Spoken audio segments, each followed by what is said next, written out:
Hello and welcome to the Business of Influence podcast with me, Leroy Mark. And Tammy Rasheen. Welcome to episode 6. Boo, boo, boo, boo. We made it. Day 2 in our new studio. Thanks to you guys for watching, listening, tuning in. And bring on questions. Yes. And one of the questions we get a lot, Tammy, is really about the contracts that are set up when we work in this industry. Now, you guys know, I'm a lawyer by trade, so I get a little bit of like a shiver when I think about contracts. It excites me. What can I say? And it's interesting to me because so much of the business is created around contracts, the agreements that we get in. And you, as South Africa, are the kings of contracting, right? No one starts a campaign without a contract. Yeah. And it's important because it governs how you and the brand will be interacting. Absolutely. And how you and the influencer will be interacting. So it's one of the big components of our business. And we'll be discussing that and more today in the Business of Influence podcast, Contract Style. Welcome back to the Business of Influence podcast with me, Leroy Mark. And Tammy Rasheen. We're wearing jackets today because we're talking about serious stuff. Very serious. We've got collars and everything, guys. We're talking about contracts. About my pay grade. Well, you know a lot about them because you had to put so many in but place. you're the expert. Guys, not Capital the E. expert. Maybe like I'm familiar, but not the expert. You know, what's interesting about contracts for me is that I did contracts in second year. And I had a formidable lecturer, and she used to drum it into us about the idea of consensus, right? Okay. So if I think of contracts, I always think of consensus. But in this industry, I didn't realize just how much of the influencer space is dependent on us contracting, because that's where because we always see the brief, right? We get the brief and we go, okay, what do I need to do? But we never actually check out the contract where a lot of the work is set in. Absolutely. So maybe if you go back one step then, Tammy, Starlight Africa, you guys engage with brand and with content creators on a daily basis. What is your philosophy around contracts and contracting with both your influencers and your clients? Firstly, no job is even commenced from brand or influencer side without the contract. Why not? There needs to be a binding document that both... Well, from a brand side as well as an agency side, and then from an influencer side, that can always be referred back to if there is any dispute. And it has all the necessary clauses in place to abide by, because at the end of the day, this is a job. Business. You are getting paid for it. The agency from the brand side, the influencers from the agency and brand side. So there's transactions taking place. All the time. And even if it's trade exchanges, but there's still a transaction taking place. There's a job to be done and executed on correctly. And there has to be proper contracts in place to abide by. I feel like because we're dealing with an intangible, right, in that we're dealing with content that lives, because what is content? Can you hold it? Can you eat it? Can you wear it? Whatever it is. You watch it. You watch it. You know what I mean? Yes. It's stuff that lives in this weird world of the internet. And creating it and, you know, living it and having it work for brands and us is almost new. I mean, this is an uncharted territory. So we always need something there to almost give us some grounding. It was quite interesting, actually, when Style ID started back in 2019. And I was sitting with the legal team to go through the client contracts, supplier contracts, or supplier influencer contracts, even third-party contracts. And how the legal team was just totally blown away at just how much information needs to be put into these agreements. And yes, it's constantly evolving, but it was quite a fascinating experience from lawyers, especially in this new age media world that we live in. So, you know, what didn't applies for another type of media, you know, is different for influencer marketing. You know, it's interesting. When I got into practice many years ago, what we discussed was that there's no such thing, because the buzzword then was media law, right? Everyone wants to be a media lawyer. It's fun. You get to like go watch the rugby, I guess, or like, or go to the SAFTAs or whatever, and you just happen to be a lawyer, so you can be quite serious, but the content is quite fun. Yes. Which is actually not true, because there's no such thing as media law. There's no such thing as social media law. It's just contracts that are set in place that have a specific focus on the media, the social media, the music in particular. Correct. So when we talk about, throughout the podcast, when we talk about things like social media law and music law or whatever it is, we're not talking about a branch of law that you can learn in university. We're talking about contracts that are created and laws that apply directly to us, because it's intersectionality, right? A part of it is IP law, intellectual property. Yes. A part of it is, a contract of agency, because you're my agent. Correct. You're acting on behalf of the brand. Correct. I'm acting on behalf of the brand too. So some of the things I can say, some things I can't say. It's a contract as a freelancer agreement. So like a Correct. plumber and a house owner, where I'm coming to do a job Correct. and then leave. So it's a very interesting mix of all these things. And There's a lot of moving parts. lots of moving parts. Lots And of I can moving see how the lawyers were excited, because just like... I don't know if they're excited or nervous. Sometimes I get nervous too, because the contracts themselves, because they're so ever moving, and the power dynamic is very skewed in the direction of the brand. I mean, you can just imagine if you're dealing with a big beauty house, for instance. Absolutely. And little old me in the corner, they have tons of lawyers. If this were to go pear-shaped... Absolutely. And, if you look at our agreements that we issue to influencers, I think it's over 30 pages. Yeah. And it's like, whoa, where do I even Yeah. start here? Do I even understand? I'm signing something. Am I signing my life away? So the everyday content creator, it's very overwhelming to get these contracts. out there. So I found a cheat Tell us. of how to do it. Whenever I get the contract, I What look do you for do? 4 things. Tell me. For 4 things, right? So we're going to write this down. We Yes. look for duration. Oh, I'm also writing Okay. this down. Yeah. Duration talks to how long the contract is, because that's how long your obligations will be. Okay. You and I have a relationship. So if we decide today that you and I are getting married from the 1st of September and we're divorcing at the end of December, we know what the duration of our relationship is. That means if I have a girlfriend that I find in that period, I say, I can't marry you just now because I'm still married to Tammy. Yes. But in January, my scut, come and find me. So same way with the duration of any contract, because it also helps you understand which brands you can work with while you're in For that relationship, duration. and which you can't, what you can do in that relationship or not. So duration is very, very Number important. 1, are you all Yes. writing? Okay. Cool. Territory. Okay. Territory means, geographically speaking, where are my obligations centered? Now, it doesn't sound like a big thing, but we're doing a campaign for Brand A. Brand A has offices in Kenya, Yes. has an office in Addis Ababa in Ethiopia, and has offices in Ghana. I contract in South Africa for use in South Africa. I go to Tanzania and I find my face there on a billboard or whatever it is, which is not the territory we agreed on. Absolutely. That is not good, because I need to know, because what if someone in Tanzania wants to use my face for a competing brand? Okay, so are we gonna go into? Oh yeah, we're each gonna of deep these? dive. Okay, because I've got lots of comments. We've got lots and lots and lots to say, but these are the things I look out for. Okay. All right. Territory. Territory. Number 2. Yes. Where are my duties for? Yes. Where are these obligations applying to me at? Are they applying in South Africa? Are they applying in the whole world? Are they applying just here? Where exactly do these obligations rest on me For from? sure. Okay. Number 3 is remuneration. Payment. When and how will I get my coins? Okay. This is important because remuneration speaks to how much money you'll be paid, but also tells you what the trigger event for the payment will be. For sure. So is it on delivering the insights? Is there a deposit? And what does a deposit look like? Is a deposit that if we don't go through with our relationship, do you pay me back my deposit?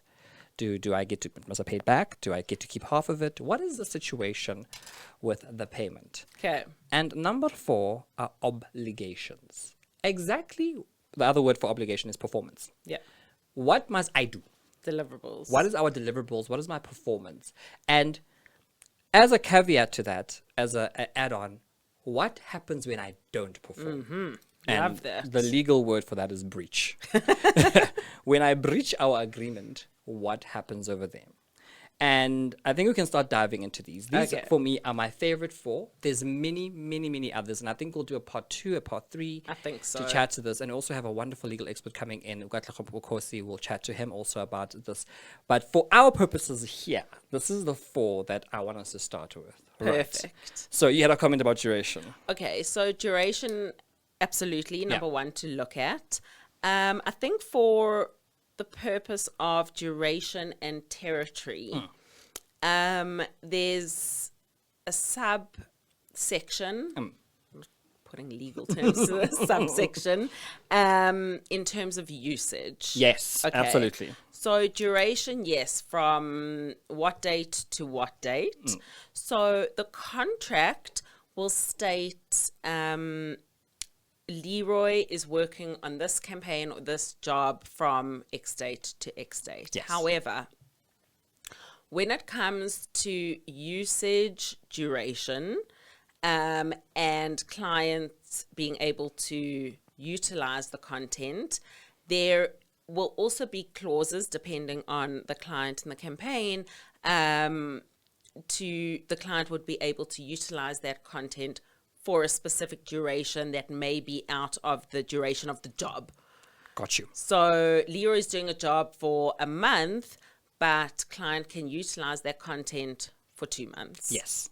So that brings up then the issue of usage. Correct. So there's duration and usage Linked to it. to duration. Yeah. Then there's also usage, linked to territory. Yes. So we actually ran a campaign across different African countries. Each country had its own usage fees, usage rates, also depending on where the content was being published. But it is an absolute no-go and a red flag that influencers need to look out for from a territory perspective. If the content if it specifies in the contract that content is being utilized in South Africa, it cannot be utilized in any other countries. If they state that the campaign is in X, Y, and Z country, that needs to be specified in the contract, which will affect remuneration number 3. It does. And I think just on that point, how it comes up in the contracts is that they'll say territory, and they'll say the world. It'll say Earth, or it'll say, it'll say global. It the world. The world. And there's certain things we need to highlight about that. So the reason why I always take issue with that is if you work in multiple jurisdictions, so a very big thing is happening now where content creators are being booked in South Africa and being booked abroad because of just the global nature of our business, right? And we're also working with global brands. We're working with big beauty houses, with big fitness houses. And so you might find your face on the subway or in the tube and not ever having paid for it. So I always flag territory, because it also means that if you're doing work extraterritorially, so if you're not doing work just in South Africa or where you contracted to, you might miss out on a bag or a work opportunity. And then what you do is you need to then price accordingly. Correct. If you're going to be working outside of that. So there's usage, which it falls under your different points, but it is its own point in its own right, because on that, in the contracts, we specify, and this is with the brands and with the influencers, where is the content being published, not necessarily from a territory perspective, but from a channel perspective. Platforms, So it would specify that content is being published on digital channels, that being social media, website, or whatever. So I shouldn't see my face on Channel 3. Absolutely on the not. television. That takes us into a whole section of usage rights. Yes. usage rights and usage fees. Yes. Depending on the channel, if it's going wherever. Yeah. So it's interesting because from a practical point of view, right, when we start looking at above the line and below the line, so, you talk about digital and then we talk about, say, on television Or in store, or in or they want to store print a flyer. or in a billboard, on the M1. What's very important about that is it goes also to, so people say, so there's two things happening here. I go to work to go shoot a campaign. Yeah. I'm being paid for the shooting of the campaign. Yes. That is not usage yet. No. That is me being on set. That is Split. you know. Usage and amplification are Exactly. separate. When I start, once we've shot the campaign, and let's say we shoot the campaign for 2 days, and my fee for 2 days is 100 Rand on each day, for argument's sake, the usage will be very different because it takes my rate and it multiplies it by the platforms. Correct. So the more And the platform and the duration. on those platforms. You see what I mean? So It's all interlinked. It's all interlinked, and that's why I always look at this for, because Brilliant. I'm going to be able to, and that's why remuneration is next. Because then I go, Yes. okay, so you're saying to me you're going to put me, so duration is for 6 months, eh? And you want me everywhere, but also you're putting me online, on the TV, on the Correct. radio, all of those Going to things. affect your price. It's going to affect my price. And then how are you paying for each of those things, which is very, very important. The issue that arises from that is also linked to it is restraint of trades, For sure. which is another part of the contract that I sort of gander at, have a little bit of a look, because it always comes back to what I'm allowed to do and what I'm not allowed to do. But let's just expand on restraint of trades. Yeah. You're saying after the campaign Well, or during the campaign? So you've got two kinds of restraint. Yes. So you've got the restraint to say, while you're working with us, you can't work with a competing brand. So you can Yes. just imagine if I'm, doing a campaign for toothpaste A and then I'm seen using toothpaste B, it just defeats the purpose. But Don't do that. Please don't. Please don't. It's also like, don't do an ad for a drink and then you're wearing a shirt with a completely different drink on it. It just kind of kills it. And so I always talk Strategy. about, and even in your briefs, you guys say, make sure the background is clean, make sure you're not wearing branded outfits, make sure you don't have any logos, because sometimes it just slides in, you don't even see it. But the restraint of trade afterwards is also stopping you from working with another brand for a particular period so that we don't associate you with brand A, which is very important, because you can Very. imagine if you see me working with car brand A for a year and then literally 2 weeks into the new year you see me in a different brand, you still associate me with car brand A, and it confuses that kind of messaging. For with the sure. It's four of them. very, very important. So very. it really is deep, and the contracts become that complicated because of all these very big concepts that we're delving into right now. Chat to me, Tammy, about this very confusing relationship that content creators have with not negotiating the terms of their contracts. It goes back to our chat about the power dynamic. Yeah. What as Style ID Africa, as a business owner, have you found has been able to mitigate that power disparity? Because again, I said I'm little Leroy, big beauty brand. Yeah. How have you guys been able to manage that on a practical level? Just elaborate a bit more in terms of the power disparity you're referring to. So you say to me that this is the campaign, this is how much you're paying. Now, because I'm a content creator and the jobs are very few and far in between sometimes, you want to make sure that you're on the campaign. Yeah. Sometimes what happens is that brands will then change the landscape. They'll say to us, okay, we're not going to pay you more, but we're going to put your face in Kenya as well. Okay. And you sort of can't say no because, well, you kind of want the job and it's becoming a little difficult for us to get that kind of work out here. So what I found with Style ID Africa, for instance, having worked with you guys, is that because I have the intermediary of having a Kensani, a Tammy, a Savan, who's able to go, but that's not right. That's not Yes. industry practice. Correct. Where we wouldn't do that. This is how Correct. much the bare minimum is, how much you pay.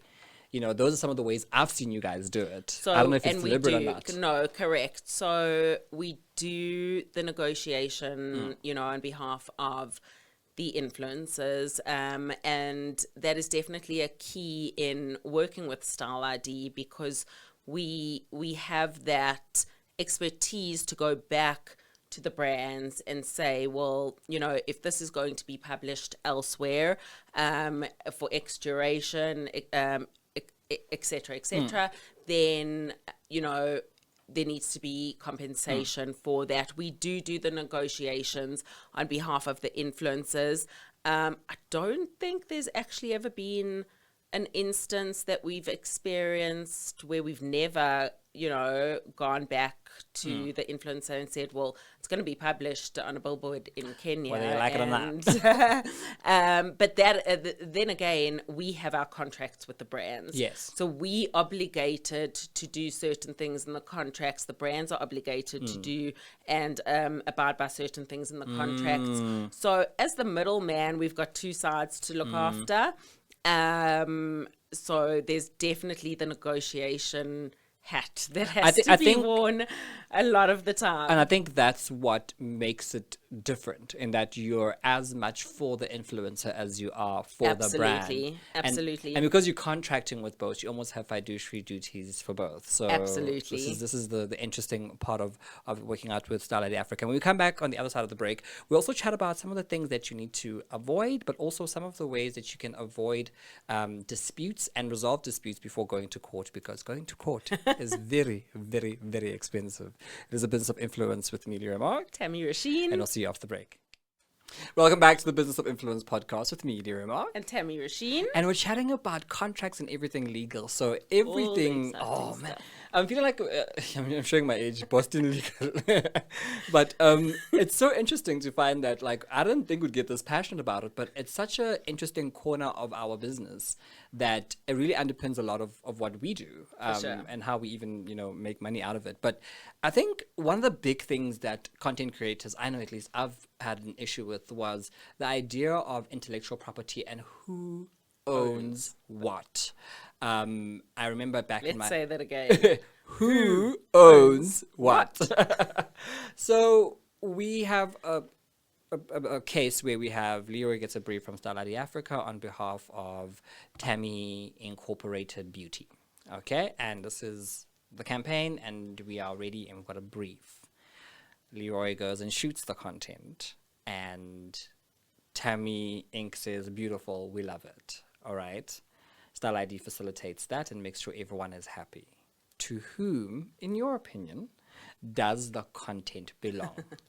I'll add a complication.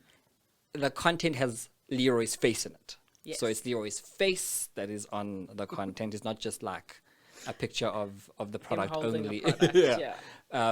To whom, in your opinion, does the content belong? Okay. Well, Leroy has been commissioned to do a job. Okay. The Tammy Incorporated Beauty is paying Yes. for the job. The job being the content creation. However, it has Leroy's face in it. Yes. The brand actually owns the content. Okay. They're buying the content. That is my short and long of it. You tell us more. Well, it makes complete sense, because if we were to use it in a real life setting, okay, when you watch an ad for water, whatever water brand you see, and you see a face of an actor on there, it's their face on there, but they definitely don't own the content. No. Because they were paid as an actor to be on the show. Correct. Or on the piece of marketing. Correct. And they were compensated, and they were paid usage. You see, so exactly that. And if we use the content where we say we're going to use it, in line with the payment that we've made, then the brand, I believe, does own the content. Yes. In the same way, and it's a weird relationship, in that if someone works for a company, let's call it an automotive brand, and in the car brand, they find a novel way to make transmission, something new. They're innovating something. They innovated.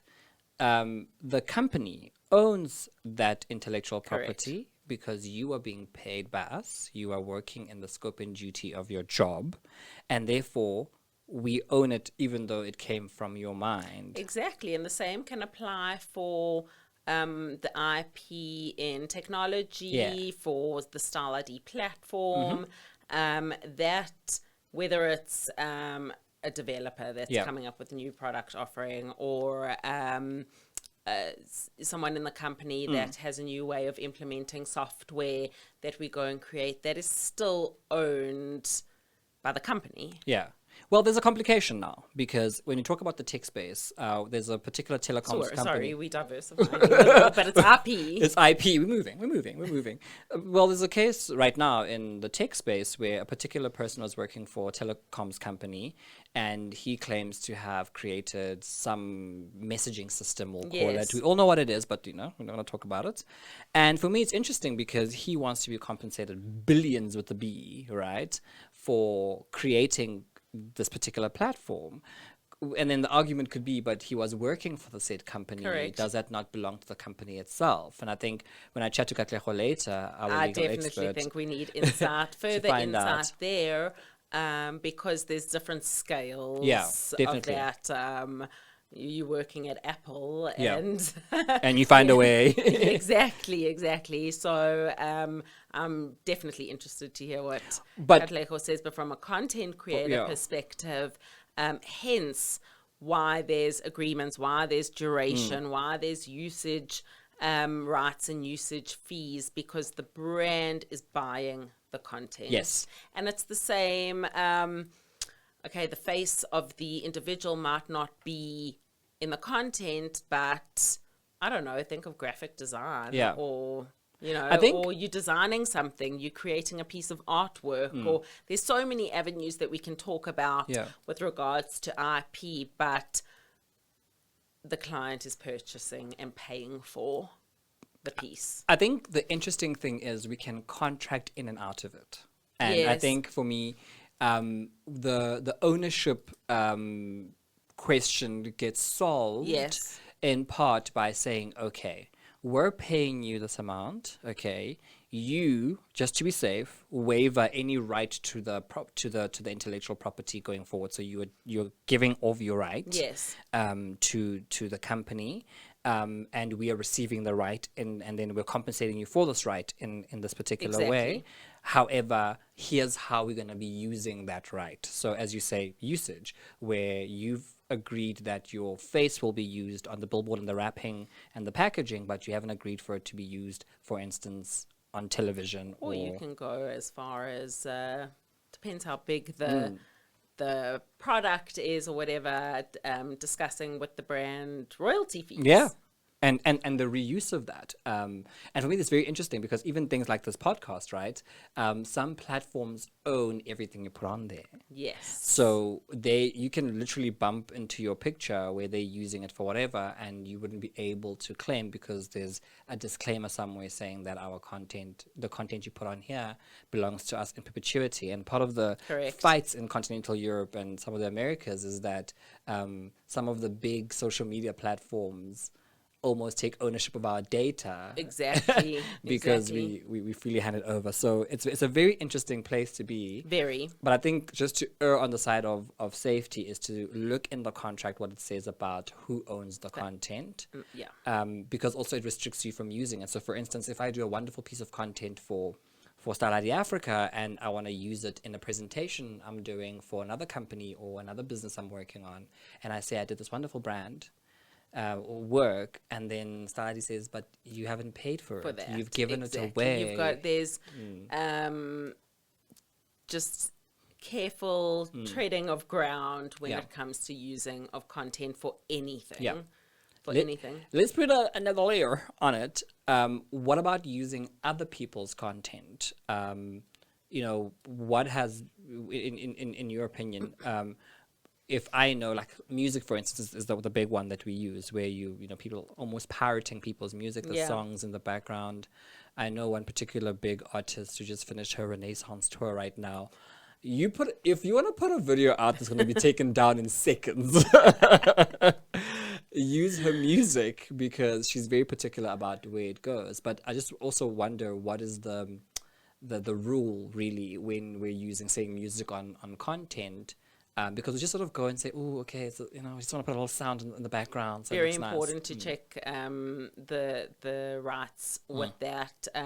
We've had numerous campaigns where the content has been sent back because of the wrong music being used or the rights of that music. It's definitely a key to highlight in the briefs, and especially if that content is going to global to be approved. Really check, dot your I's, cross your T's.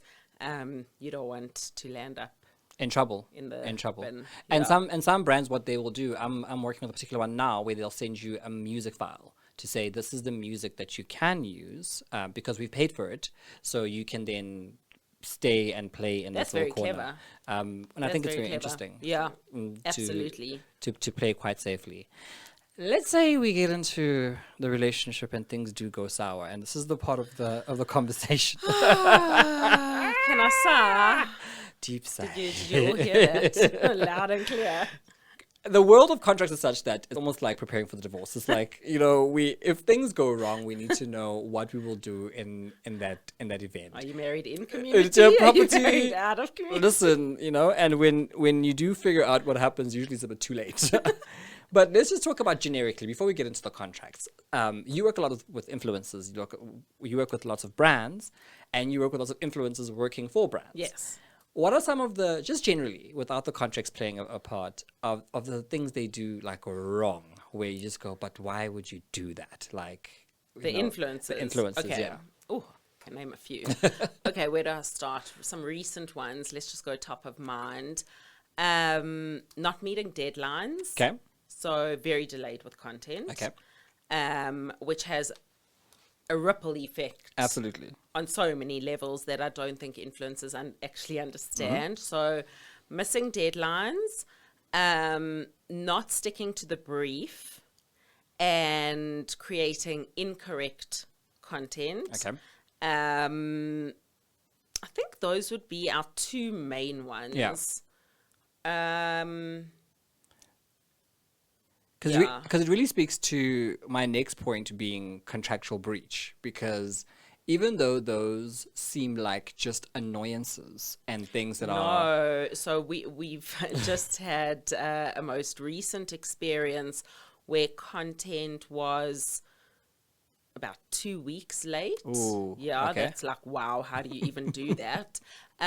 2 weeks late, so there was the dispute of not paying the compensation due to that. Okay. But that's, again, also in the agreements, what happens if content is late. And then, never mind, the content that was then delivered was the incorrect Oh, wow. content.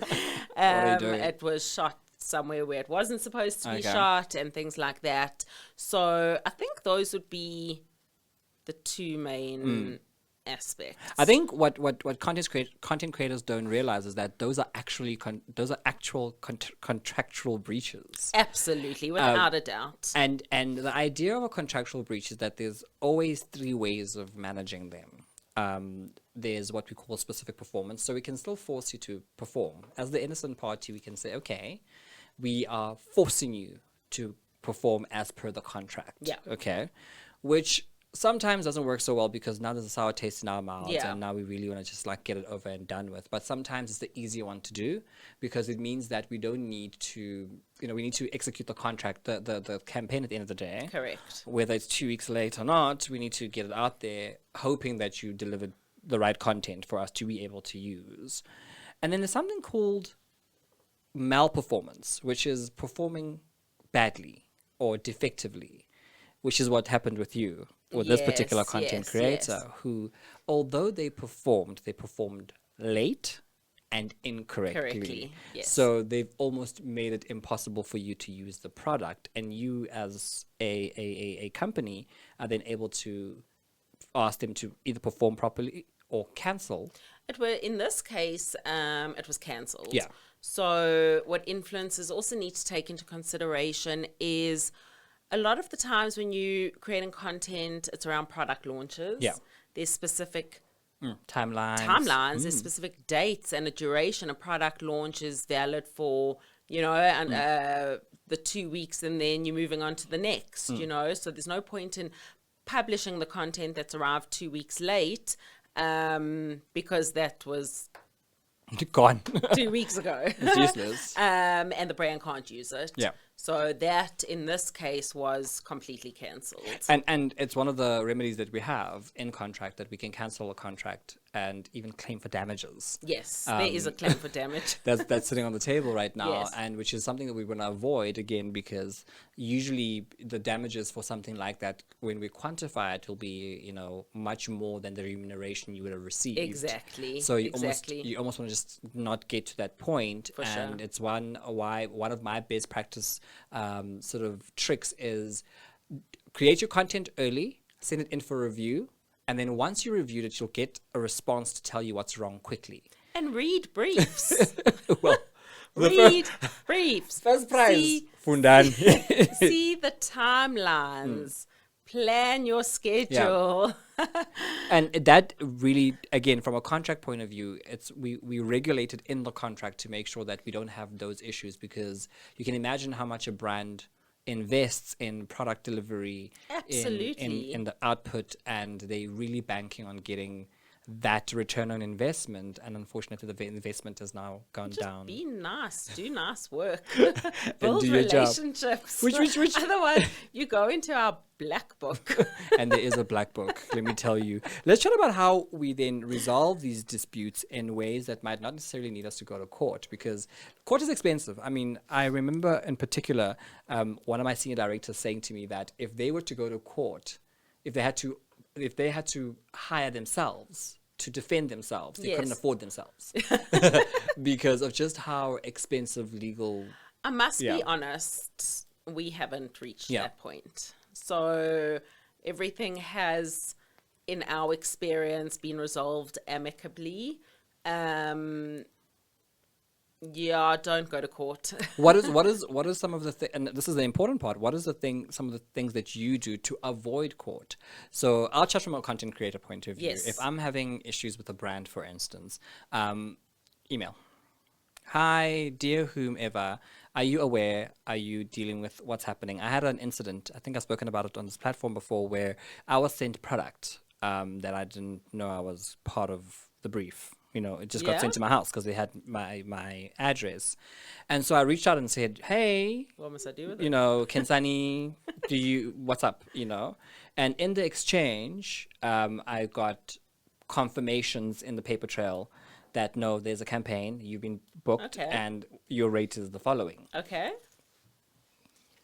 You know, duration, territory, payment obligations were Yes. confirmed in, because emails are contracts. As long as we work on, written. it's written. We've got Absolutely. consensus. We have obligations. We Absolutely. know what we're here for. And so the next thing, I'm seeing people going live on the platforms with this box, you know, with this Yes. drop. So I'm like, wait, you know, let me err on the side of caution and create content, because I've got this email thread that says I'm on this campaign, okay. and they know how much I cost. Okay.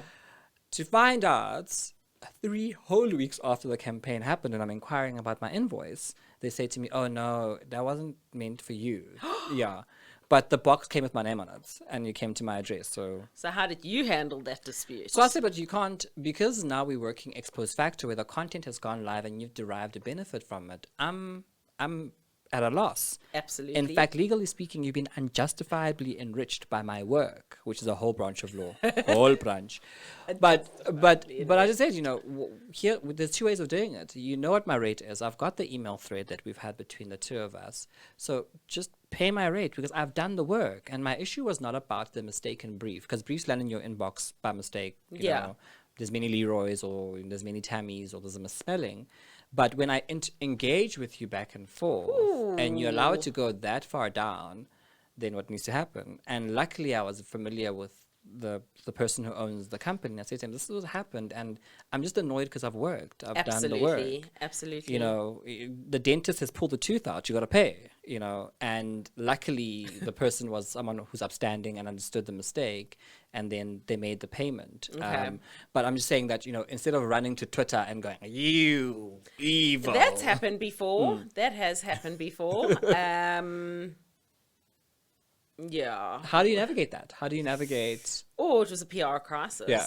PR crisis. That was more this is a whole separate discussion in itself. There wasn't any breach of contracts or Yeah. anything. The contract had ended, Yeah. and contracts were up for review if they were going to continue with the influencer.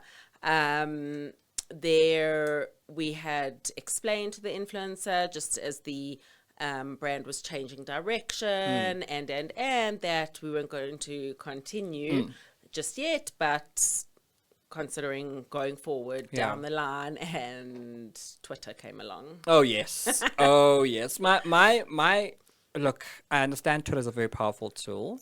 I've used it a lot of times when I'm moaning about my bank because they tend to make enough things to moan about. But I think it's very, very important for you to know that once you breach that line of going public, it's sort of, you can't You're not undo going to it. be used again. You can't undo it. You can't Yeah. undo it. And I think there are ways. I mean, as a last resort, definitely, when you really feel like there's no joy coming out of Absolutely. it. But I think most times brands, and you know what's interesting? There's lots of people in the machinery. You know, Yeah. there's the brand owner, you know, the company, and then there's the agency. Usually in the agency, there's a campaign manager Yes. for that particular campaign, and then there might even be a briefing manager who's managing those influencers for Correct. that campaign at Correct. that time.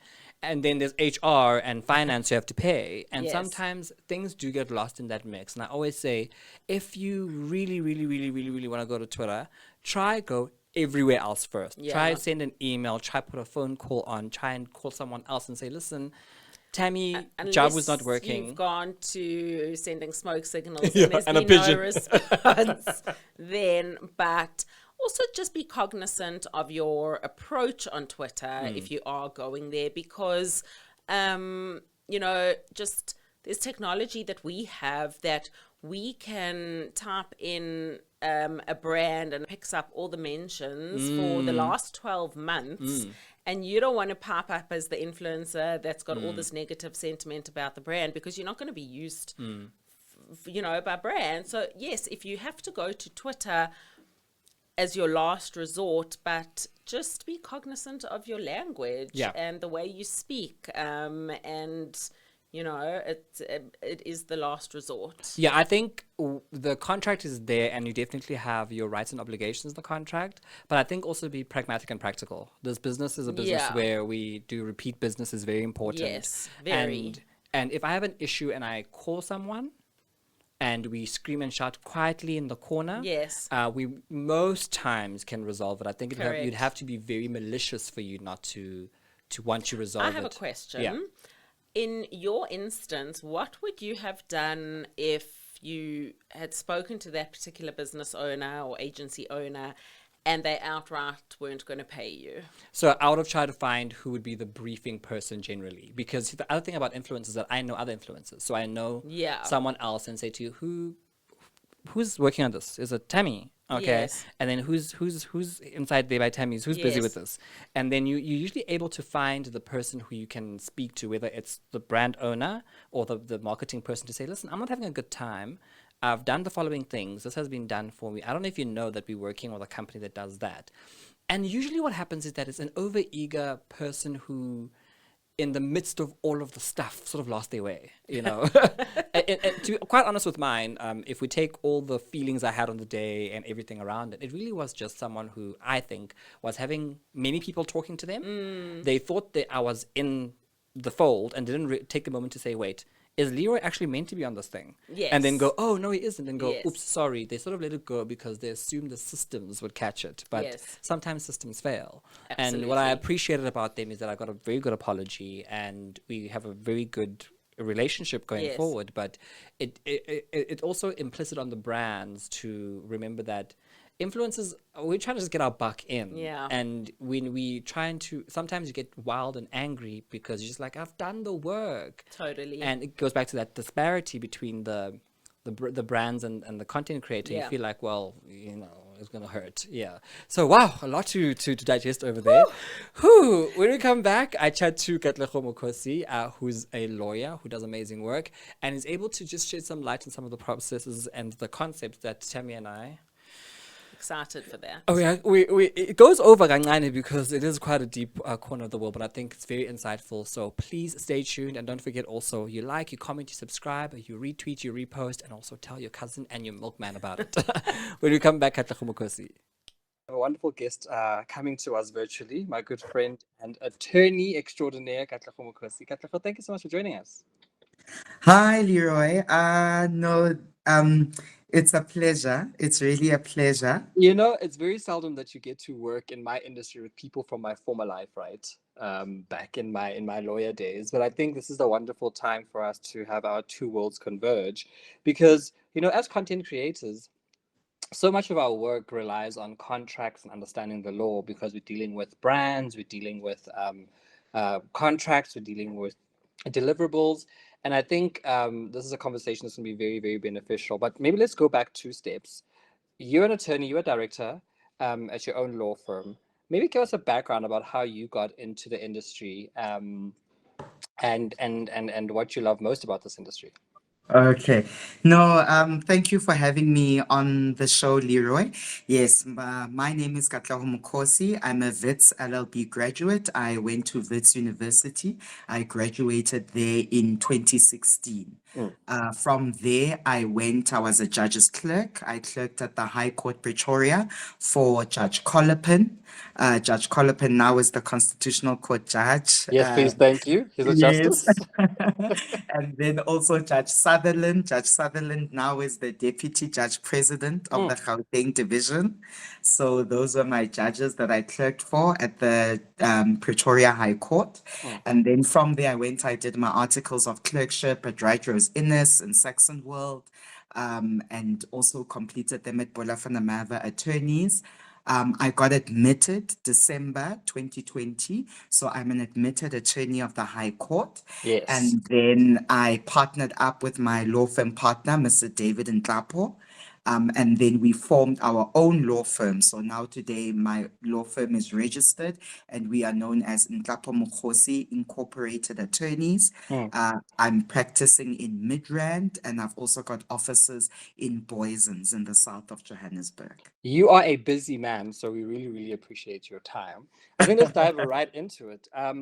You're a practicing attorney, and I was making the point in one of the other segments that there's no such thing as media law in particular. Like when you go to university or when you're getting trained, there's no branch of law called media law. What we have is just normal conventional laws like the law of contract, the law of delict, the law of unjustified enrichment, but it's law that really focuses around media. So that being in the background, contracts form such a huge, huge part of our job. Yes. When a client comes to you, what are the things that you look out for, firstly, in a conventional contract? And then maybe we can then add on to talk about what you look for in a contract where a content creator is concerned. Okay. So when a client comes to me and they just give me a contract off the bat, just as an attorney, I'm going to be looking at the terms of the contract. In Mhm. a contract, from contract law, we know there's an offer and there's an acceptance. Mhm. So when I look through the contract as an attorney, I'm going to be looking at what is the offer, what is the acceptance, what is perhaps the person that you're getting into the contract with, what are they offering you? Mhm. Perhaps a service, perhaps a payment that needs to be done. And then there is a thing. There is maybe perhaps property or a vehicle or a service that is going to be provided to you. And then at the end of that, there's going to be remuneration monies that are going to be paid to Mm, the client. And that's interesting because um, maybe again to my point about there not being any formal kind of media law, but it being just general contract law that is Yes. where the subject of the contract happens to be something that happens in the content creation space. The space is full of jargon. I made reference earlier on to the four things that I look out for, namely being the duration of the contract, the term of the contract, the usage, and then the breach and how we get out of that contract. We are often bombarded by jargon, like it becomes very, very heavily jargoned. What is a contract in its basic form? Like if we were to take it to street English, explaining to me like a 5-year-old, what is a contract and what should a contract have? Okay, so within a contract, there's usually a performance. So Mm, there's going to be usually it's two parties. Two parties are entering into a contract, and then there's going to be some performance that will have to be performed by one party to the other party, mm, whether they are it's going to be a service that is going to be provided, or in law, the basic thing they call it a thing. There's going to be an asset, a property, a motor vehicle, a device that is going to be handed over. mm. So those are in layman's terms, those are the basic what happens when we dealing with a contract. What about things that aren't tangible? You know, you speak about things that we hand over, like a car or a service, or I have to do something and you have to do something. In our space, we deal a lot with, you know, a performance like in a video. So you are putting something, you know, content together, you put it on a video or you put it on a campaign. You really can't hold that thing. Does that fall under performance, you performing a service, because usually a service is not something you can hold? So usually, I can say, to people that are listening, there are different types of agreement. So Mm, definitely, let's say now we are focusing on influencers and mm, brands as well. So now, when you take it now to social media, in the contract, we are going to now specifically be going to those terms that you are going to create. You are going to create a video, you are going to create an advert, let's mm, say for the brand. And then now, specifically in the contract, we are going to say to that certain influencer or to that certain, let's say, content creator, videographer, that, okay, you are going to provide this type of service.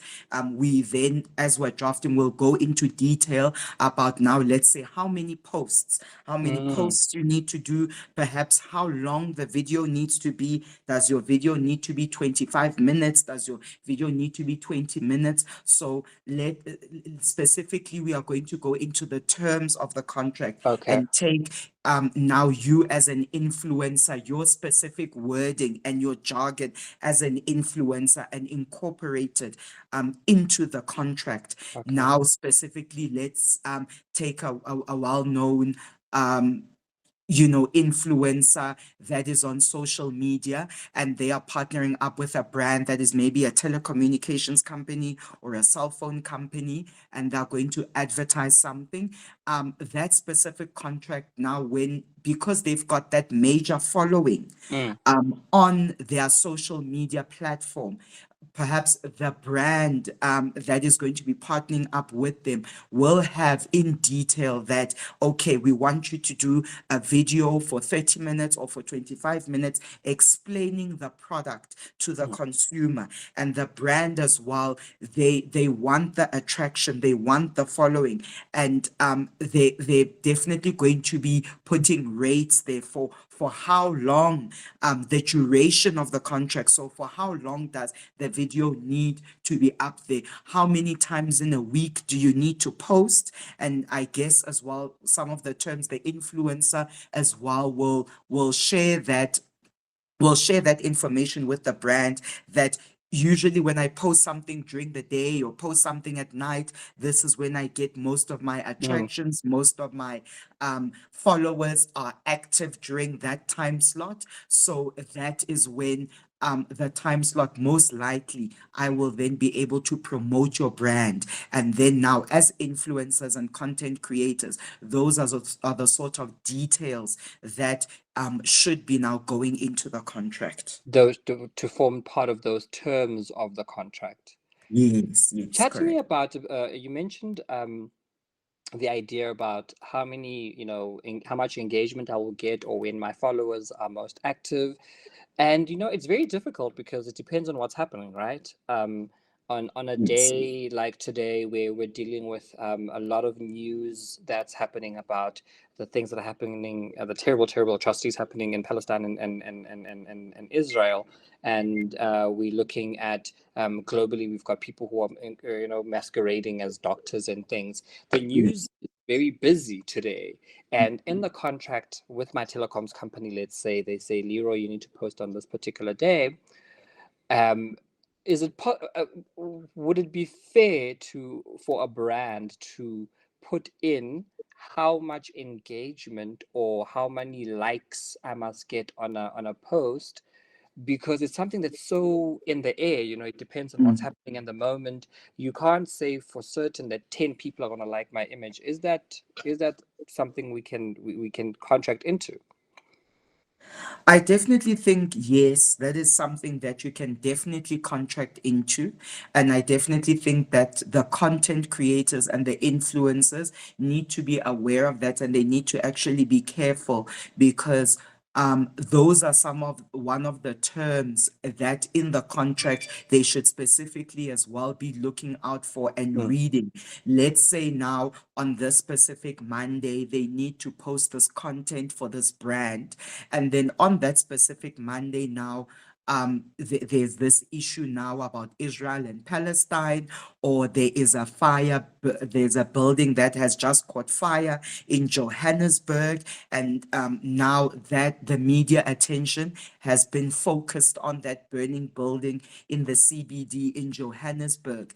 Influencers need to be aware that when negotiating in the contract, they should perhaps as well in the contract terms ask the brand to as well give them leeway that mm, on a specific day and at a specific time when I'm supposed to post your content. However, you give the content creator and the influencer leeway to say that I will not be able to post on that specific day because of unforeseen circumstances, which in law we can call it a force majeure mm, clause. mm, Unforeseen circumstances, we sometimes refer to them as acts of God.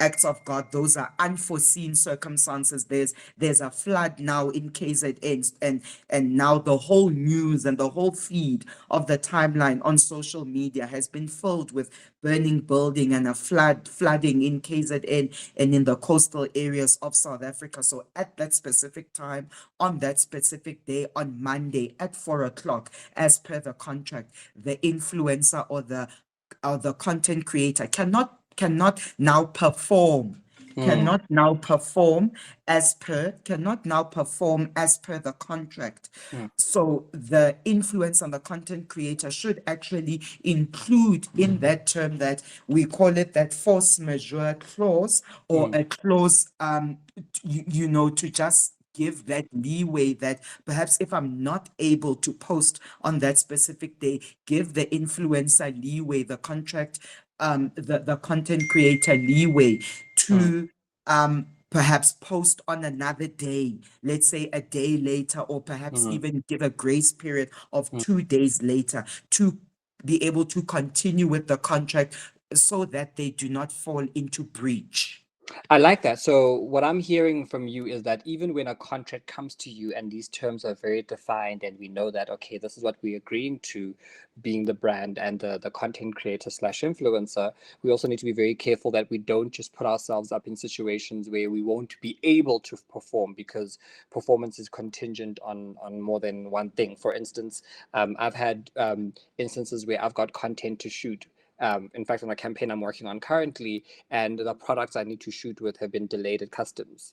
So we said that in the contract that I have to go live with a post on the first of whatever month, and I ended up going live 3 weeks later because I just didn't have the stuff to shoot with. So what I'm hearing you say is we need to be careful to negotiate into the contract some room for us to be able to perform. Is there anything, so let's say we didn't foresee the circumstance, as you say, it's an act of God. Is there anything that we as content creators, when we look at a contract, that we need to almost look out for, um, because I'm trying to figure out what happens when, let's say, we didn't negotiate nicely and now I'm in breach. What does breach then do? What does the breach, what is breach and what is the result of breach? Okay, so usually for in contract law, we usually put in a term that is called breach. The breach of the contract would mean that there will be no performance, meaning that perhaps the influencer and the content creator has not performed a specific performance that they are supposed to do. They're Mm, supposed to post, they're supposed to make content creation. Perhaps this week, let's say it's about money saving, maybe giving an example, it's a bank and they're supposed to make a skit, a video about saving of money.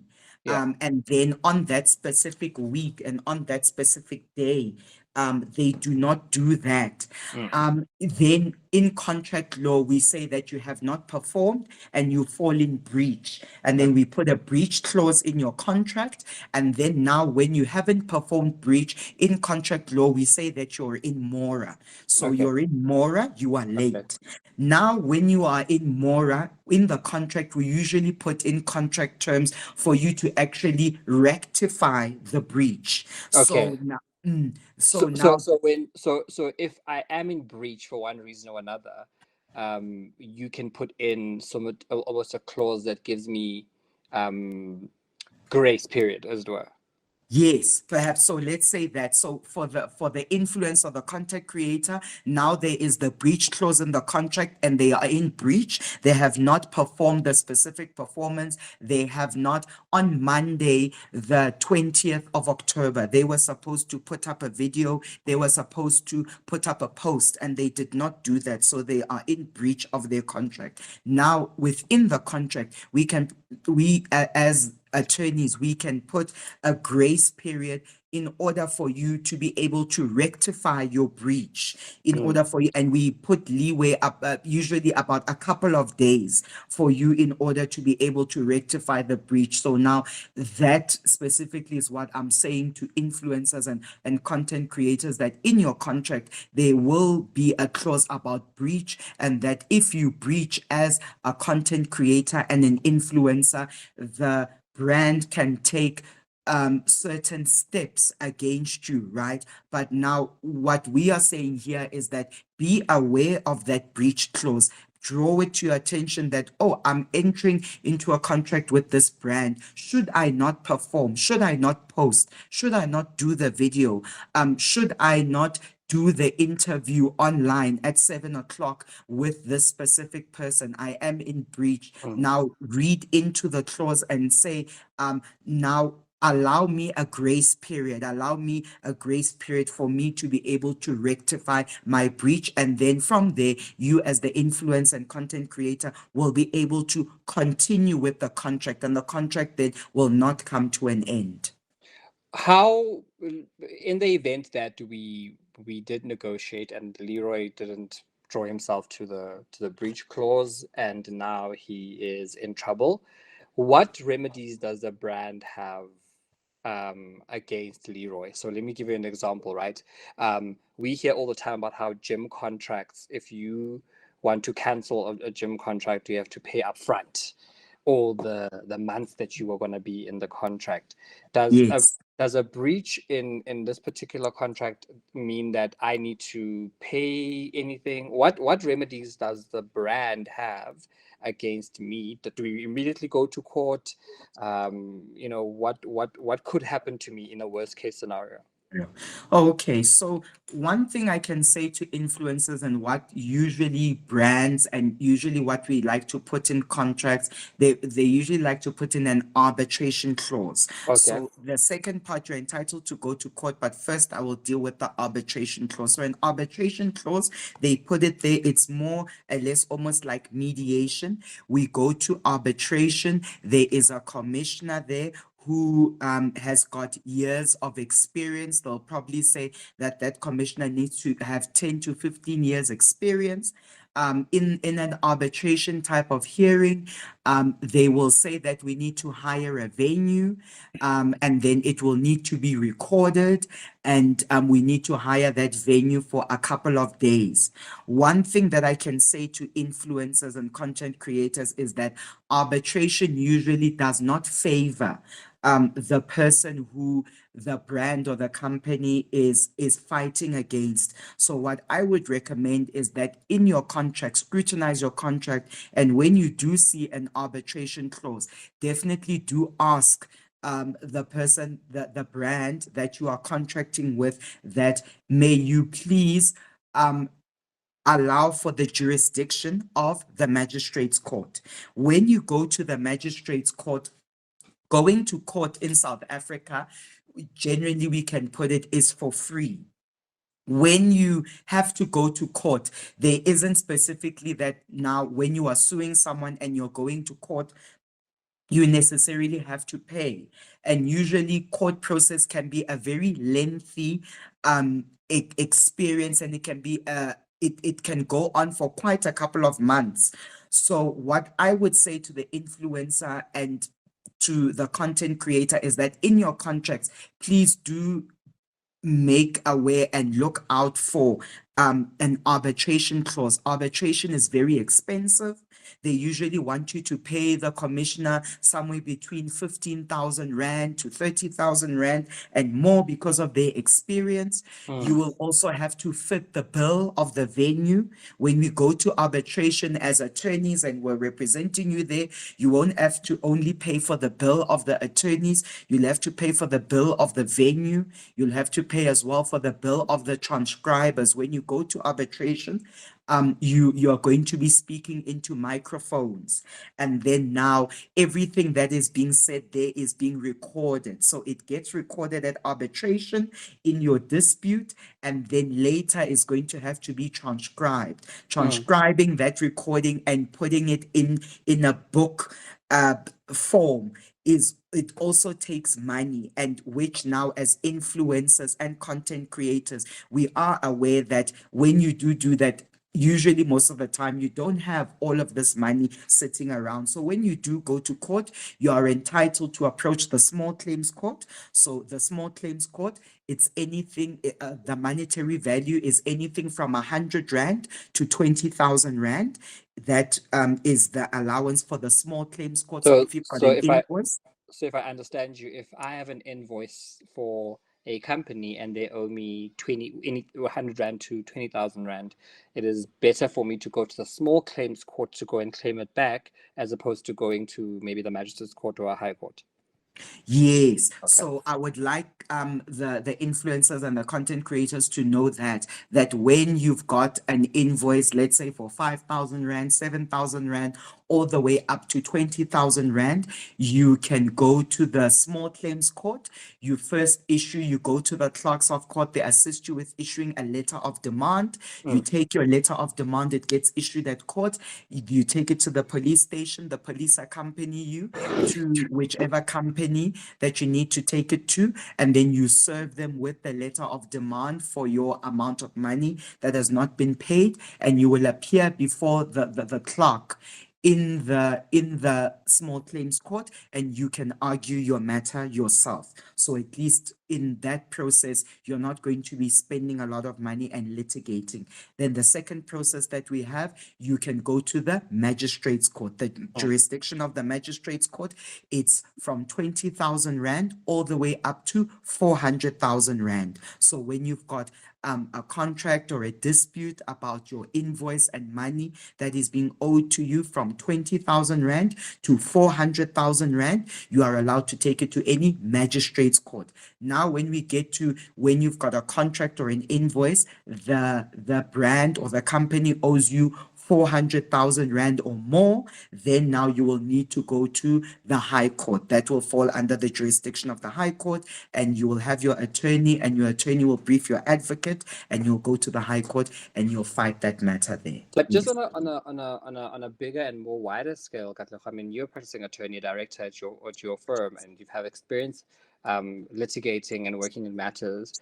What do you think, as content creators, we should be coming to you for? What services doesn't a law firm have? Because the only time we see lawyers is when things are really going tough, things are going down. What services do you offer that we can work with, that we can have the back of our minds that, what, if anything happens here, I can call Katleho. He has this suite of services. Okay, no, great. Thank you for that question, Leroy. So, as a practicing attorney, at my law firm, Nhlapo Mokhosi Attorneys, we are able then, for you, let's say you've entered into the contract and you've performed and you've done the work. Now the particular brand, is not paying you the amount of money that they're supposed to pay you, or let's say that they're even late with the With the amount of payment. money that, yes, that they're supposed to be paying you. We will first have the, so we will start off with a letter of demand. So the money that you're being owed as a content creator, as an influencer, we can draft a letter of demand for you. And then usually the letter of demand we put specifically in the letter 14 days. And then Okay. after 14 days, that is when we move on to the next stage and we issue summons. We will either issue summons in the magistrate's court or in the high court for you. When then we go ahead, now we issue summons against that company, against that brand, we will then now enter into a stage of litigation. Now we will be in litigation, and usually we would also push and want to settle, we'll issue, yes, the summons and wait for them to respond. And we'll also provide that service where we'll issue them as well with a courtesy letter Yeah. while we are in court litigating to say to the brand, would you mind meeting with us, trying perhaps to have a settlement Mm. negotiations for you, and then we can perhaps even settle out of court. But the Yeah. services that we do provide for you as an attorney, you can always come to us. We will draft your letter of demand, debt collection, so that we can collect the monies that are being owed to you. We will definitely be able to defend for you in court. So if you're an influencer, you're a brand, you have your own brand, and you're being taken advantage of, or you're being owed monies, we are able then to take up your matter, and take it to court and fight for you on your behalf, and as well keep you updated as your attorneys on any settlements that could possibly happen. Oh man, Katlego, thank you so much. I think it's very insightful. We are very afraid of this branch of content creation, or the sector of content creation, because it always comes with like big words and the jargon and the fear of life that you are in trouble. And it's nice to be acquainted with it when we're not in trouble, where we can really delve into some of the issues that come up with us. If we want to get hold of you, if we want to find you and brief you and have you draft our fantastic letters of demand, how do we get hold of you? Okay, no, no, great. Definitely. You can get hold on me on my cell phone number, 061 506 3100. I'll repeat that, 061 506 3100. That is my cell phone number. You can reach out to me, you can call me, you can text me as well. And then we can start the conversation for you to come to our offices and have a consultation with us so that we can be able to assist you. My email address as well, it's my name, Katleho, at nhlapoattorneys.co.za. So my email is Katleho, my name, Katleho, at nhlapoattorneys.co.za. You can also pop me an email, and then we'll be able to respond and assist you. Oh, thank you so much, Katleho. Katleho Mokhosi, a director at Nhlapo Mokhosi Incorporated.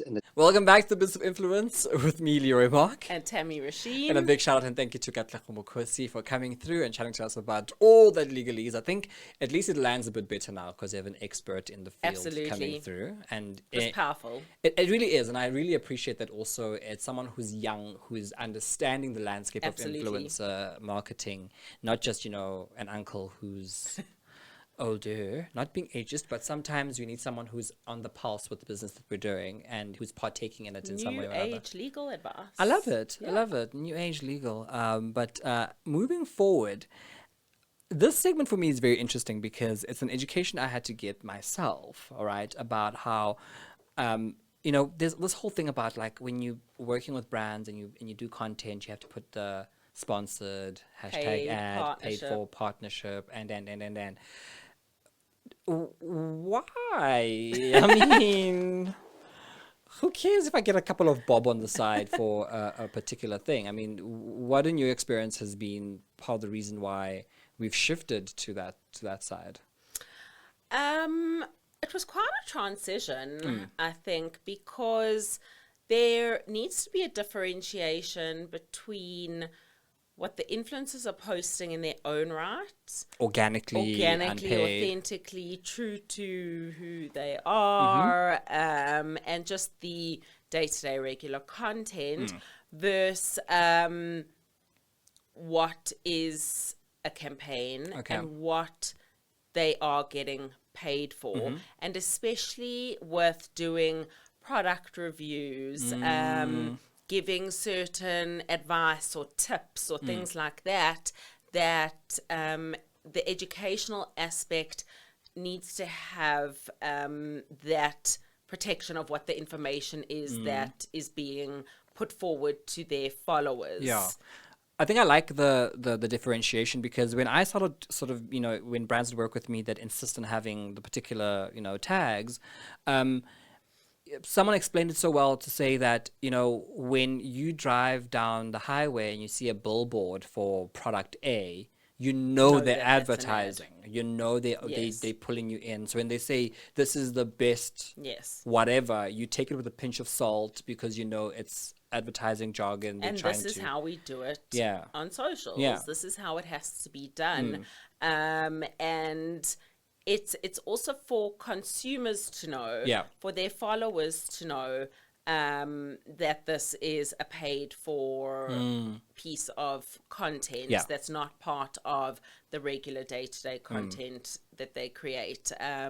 And just from an information perspective, especially from the information you're putting forward in your content, there needs to be that tag added to it. I think, there's so many things happening now, from the deep fakes to, fake news to fake AI, back in the day, the fake things were your hair and your lashes. Now it's like fake everything else.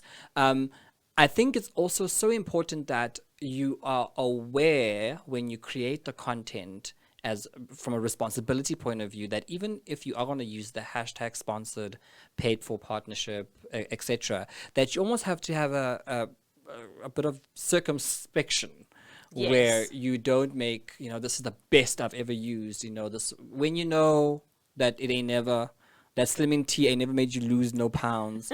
But also because when we do advertise these things, the line always is, I rely on, I always use product X. Correct. I won't go anywhere without my, there was a Yes. very popular personality who was asked to be an ambassador for a particular electronics brand, and she was seen carrying a cell phone from another brand. I've seen that so often. which is a bit wild. But let's complicate it a bit more, Tam. What happens when the content doesn't necessarily revolve around a brand? We've got elections coming up next year. We're getting ready to vote. I hope we all are. And sometimes what lobbyists, I know it's not a big thing in South Africa in the true sense, but people will come to you and say, listen, I need you to talk to your audience about how it would be lovely if, X particular thing happened, or I'd like for you to highlight, in your opinion, what is not going well with the country. And even though we're not selling a brand, we're not selling mascara, cool drink, or whatever, Product, I'm putting forward a sentiment that I might have. It might be my sentiment. That's a difficult one. For me, I don't feel that needs to be sponsored or have the ads. It's up to the individual whether they're going to post that perspective of their opinion. Okay. There isn't. What is, if they were to attach sponsored or paid for, what is the brand that they're attaching to it? So there isn't necessarily, it's not necessarily an ad, it's putting out your opinion of something that might not necessarily have been your opinion, but what is it being attached to from an advertisement perspective?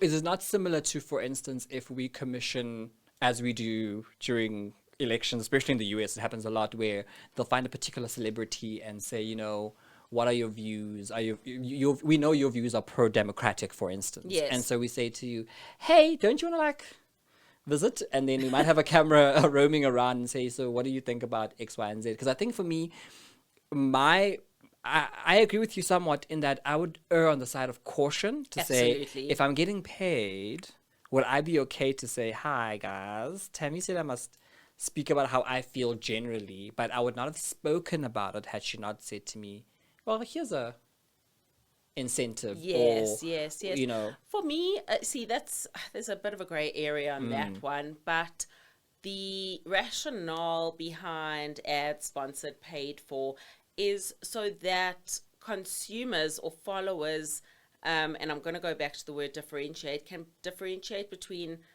what is real, real, authentic, real, and what is paid. yes. And paid doesn't mean it might be unreal. It No, might just not mean, at all. Yeah. It's just it's a campaign. Yeah. You're not doing this. Well, it's not part of your day to day Yeah. content that you're just creating to create content. You're attaching a brand to it. I think even going as far as, and you would have seen on the platforms that we use, you know, even Instagram, Facebook, Twitter, I think has done it as well, where you can style what you are. So, you know, before it was Yes. you are a normal person, Tammy. Now it's, you know, content creator. It says, you know, social media influencer. Correct, So like, even when I look at your profile and you are emphatically saying to me that, you know, you believe in olive oil as hair care. Yes. I can go, but your job is to advertise, Yes. so I can then view everything in. But I think a key aspect to go back to is knowing that when you see a TV ad or when you see a billboard, you know that that's an ad. Yeah. So this is almost the social media digital way of stating that. of and making in sure a that simplified way. yeah Yeah. and also with how we dispense the advice, you know, if something goes wrong with that advice, at least we can go back and say, well, you know, it's even how we speak sometimes. I think for me, we need to be careful even in the language we use. You Of know, course. this will make you lose weight. This will In reduce 10 days. in 10 days. Becomes a statement that you make that people can hold you to. And so if you speak Correct. and There's you have a sense those of tags, accountability. yeah, I think that is very important. I think part of because we are contracting with our viewers and our audiences every time we go out there. And I think maybe just to wrap it up about the legalese and the pitfalls. Many a good content creator has fallen on their sword for going too far by sure. either, you know, breaching contracts, speaking ill of a client, losing money because sure. they are defaming people or publishing the wrong things. And I think we have to be very aware that this is a business For sure. with the rules, regulations, and laws. Yes, they're still developing, but they are definitely coming very quickly, and we need to be careful that we don't find ourselves on the wrong side of it all. Your takeaway? It's very, very, very important for influencers to acknowledge that they're doing a job. It's work. And just as you have permanent employees, contracted employees, or even freelancers, all those require agreements and clauses and adherence, things to adhere to. Yeah. And so influencers need to do the same. They're doing a job. They've been contracted to do a job. Read the briefs. Read the at least the 4 key points that you had outlined in the agreements. Ask questions. Many questions. Ask questions. Come back to the agency and say, "Well, I don't understand this clause in the agreement. Can you assist?" Or, you know, and just perform. Perform. Work with the diligence. And I think for me, one of the important things that brands, in my opinion, need to start doing is plain English. Plain Yes. English. Say it as plainly as hitherto the writer confirms the no. No. nobody speaks that way, and some of the confusion is based on us using too many of these verbose terms. So please let's keep Love it that. simple. And I think that's why we are so comfortable in spaces where we've got intermediaries like, Style ID Africa being able to speak to the brands and to us, where the complication is just cleaned out for us. Come to us, ask us questions. Yeah. That's what we're here Yeah, for. For sure. We don't need to be part of a campaign for you to come and reach out. This whole podcast is about making sure we share information, and it's all free mahala on E. So please make sure you like, comment, subscribe, and share with everyone, including your postman. For the Business of Influence, I am Leroy, I'm Tammy Rasheen. and we'll see you next time.